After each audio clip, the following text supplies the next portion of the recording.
Hi friends, ఈరోజు మనం 90 రోజుల్లో మీ జీవితాన్ని ఎలా మార్చుకోవాలి అనే దాని గురించి మాట్లాడుకుందాం. అలానే వింటర్ అనే ఒక సెల్ఫ్ ఇంప్రూవ్మెంట్ ఛాలెంజ్ గురించి కూడా మాట్లాడుకుందాం. మీరు ఇతరులలాగా చలిలో పోటీ పడకుండా ఓడిపోవాలనుకుంటున్నారా? లేదా ఈ సమయంలో మిమ్మల్ని మీరు మార్చుకోవాలనుకుంటున్నారా? మీరు ఉదయాన్నే లేచి చలిని తట్టుకుని మీ జీవితాన్ని కొత్త దశలో తీసుకువెళ్ళడానికి సిద్ధంగా ఉన్నారా? అవును అయితే మీరు ఏం చెయ్యాలో మీకు తెలిసి ఉండాలి. తెలియకపోతే ఇప్పుడు నేను చెప్పబోయే వాటిని మీరు ఫాలో అవ్వండి. మీరు ఈ 7 సవాళ్లను 90 రోజుల్లో ఎలాగైనా పూర్తి చేయాలి. అందులో మొదటి పరిణామం బ్రూస్ వేన్ లాగానే బ్యాట్మ్యాన్ కావడానికి ముందు తన నగరం నుంచి తన ఇంటి నుంచి శిక్షణ కోసం పర్వతాలకు వెళ్ళాడు. అతను సమాజం నుంచి పూర్తిగా దూరంగా ఉండడం ద్వారా తన నైపుణ్యాలను అభివృద్ధి చేసుకున్నాడు. అతను తిరిగొచ్చి పోరాటం మొదలు పెడతాడు. అదేవిధంగా ఈ శీతాకాలం మీది అనుకోవాలి. కుటుంబం లేదు, స్నేహితులు లేరు, సోషల్ మీడియా లేదు. అనుకోని వింటర్ ఆర్క్ యొక్క ఈ మొత్తం పరివర్తన సమయంలో మీరు ప్రతి దానికి దూరంగా ఉండాలి. సామాజిక పరధ్యానాలు వీటిని దారికి రానివ్వకూడదు. మీ స్థానం ఎవరికీ తెలియని విధంగా చాలా నిగూఢగుప్తంగా ఉండాలి. మీరు ఎక్కడున్నారు, ఏం చేస్తున్నారు, మీరు ఏం అవలంబిస్తున్నారో ఎవరికి కూడా హింట్ ఇవ్వకూడదు. ఎవరూ మిమ్మల్ని ఒత్తిడి చేయకూడదు, ఎవరి ఒత్తిడిలోకి మీరు వెళ్ళకూడదు. కాబట్టి మీరు పూర్తిగా అందరికీ దూరంగా ఉండాలి. ఇక రెండవది, తెల్లవారక ముందే లేవండి. శీతాకాలపు రాత్రి వెచ్చగా ముసుగు తన్ని పడుకోవడం ఎంత బాగుంటుందో మీ అందరికీ తెలిసిందే. మీరు బయటకు రావాలని ఖచ్చితంగా అనుకోరు. కానీ ఇప్పుడు మీరు ఆ దుప్పటి నుంచి బయటపడాలి.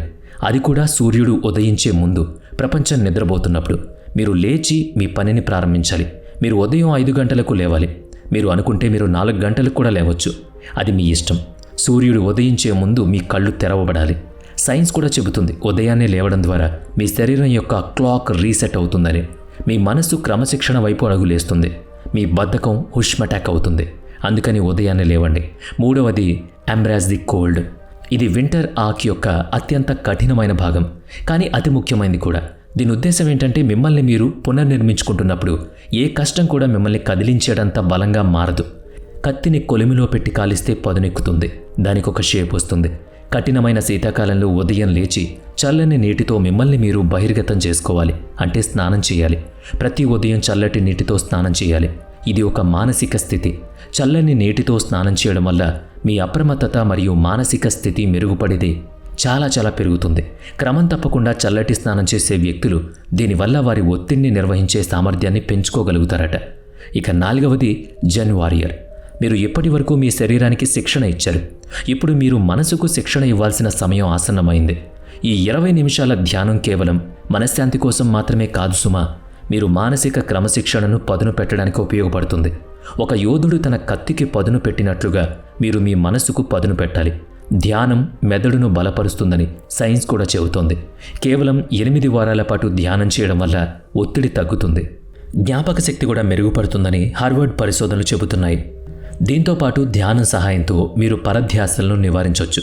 మీ సంకల్ప శక్తిని పెంచుకోవచ్చు. 5వది, బలమైన కోర్. ముందుగా మీరు చొక్కా లేకుండా మీ ఫోటోను తీసి పెట్టుకోండి. మీరు ఎలా కనిపించినా, మీరు లావుగా ఉన్నా లేదా సన్నగా ఉన్నా, ప్రతి కోణం నుంచి ఫోటోను తీసి సురక్షితంగా ఉంచుకోండి. శీతాకాలం ముగిసిన తర్వాత మీరు ఈ ఫోటోలను చూసినప్పుడు మీరు ఎలా మారారో మీకు అర్థమవుతుంది. ప్రతి ఒక్కరికి మంచి సౌందర్య శరీరాకృతి అవసరం. దీనికోసం మనం ప్రతిరోజు కనీసం 45 నిమిషాలు వ్యాయామం చేస్తే చాలు. మీరు మీ శరీరాన్ని సరిగ్గా మార్చుకున్నప్పుడు మీరు లావుగా ఉంటే కొవ్వును కోల్పోతారు. దాంతో మీకు ఆరోగ్యం లభిస్తుంది. ఇలా రకరకాల లాభాలు మీ చుట్టూ చేరతాయి. అందుకే మనం ఎక్కువ ఆహారం తినవచ్చు. ఇది బల్కింగ్ను సులభతరం చేస్తుంది, ఎందుకంటే మీరు ఉదయాన్నే లేచి వ్యాయామం చేస్తున్నారు కాబట్టి. 6వది, లేజర్ షాప్. మీరు ఏదైనా స్వయం సహాయక పుస్తకం నుంచి ప్రతిరోజు కనీసం 20 పేజీలు చదవడం తప్పనిసరి చేసుకోవాలి. ఆ పుస్తకం మిమ్మల్ని మీరు మరింత మెరుగుపరుచుకోవడానికి ప్రేరేపిస్తుంది. కానీ ఈ రోజువారీ పఠన దినచర్యతో మీరు స్థిరత్వం అనే ఒక విషయంలో మాస్టర్ అవుతారు. ఇక 7వది, లక్ష్యానికి లొంగిపోవడం. ఇప్పుడు మీ లక్ష్యాల కోసం పనిచేయాల్సిన సమయం. మీరు విద్యార్థి అయినా లేదా పనిచేసే ప్రొఫెషనల్ అయినా, ఏదైనా ప్రాజెక్ట్పై పనిచేస్తున్నా మీరు ప్రతిరోజు 50 నిమిషాల నుంచి 4 గంటల వరకు మీ లోతైన పని సెషన్ను మీ షెడ్యూల్లో అమర్చుకోవాలి. దీనిలో మీరు మీ జీవిత లక్ష్యాలు మరియు కలలపై పనిచేస్తారు. పరధ్యానాలు ఉండకూడదు. కేవలం స్వచ్ఛమైన దృష్టి మాత్రమే ఉండాలి. మీరు ఉదయం చేసినా లేదా సాయంత్రం చేసినా ఒకేసారి చేయాలి. మీరు అరగంట పనిచేసి గంటసేపు విశ్రాంతి తీసుకున్నట్లు కాదు. సమయం ఎలా గడిచిపోతుందో కూడా మీకు తెలియకూడదు. అంతలా మీరు కాన్సన్ట్రేట్ చేయాలి. ఈ 7 సవాళ్లు మీరు పనిచేయాల్సినవి. కానీ మీరు వింటర్ ఆర్క్ యొక్క నిజమైన ప్రభావాన్ని అనుభవించాలనుకుంటే ఈ 7 విషయాలను పాటించాల్సి ఉంటుంది. అంటే నెంబర్ 1, వీడియో గేమ్లు వద్దు.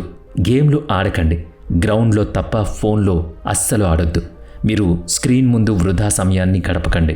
మెరుగుపరుచుకోవడానికి మీలో చాలా విషయాలున్నాయి. వాటిని ఒక పేపర్పై రాసుకుని కనీసం ఈ వింటర్ అయిపోయేలోపు ఒక్క విషయాన్నైనా అవపోసన పట్టండి. ఇవన్నీ కూడా మీ మంచికి, మీ ఎదుగుదలకి ఉపయోగపడతాయని మేం మీతో షేర్ చేస్తున్న విషయాలు. ఇవి పాటించడం, పాటించకపోవడం పూర్తిగా మీ వ్యక్తిగతం. కానీ పాటిస్తే మీరు గొప్పవాళ్ళు అవుతారు.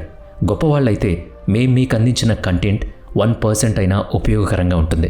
Thank you so much. Next వీడియోలో మళ్ళీ కలుద్దాం. Thanks for watching.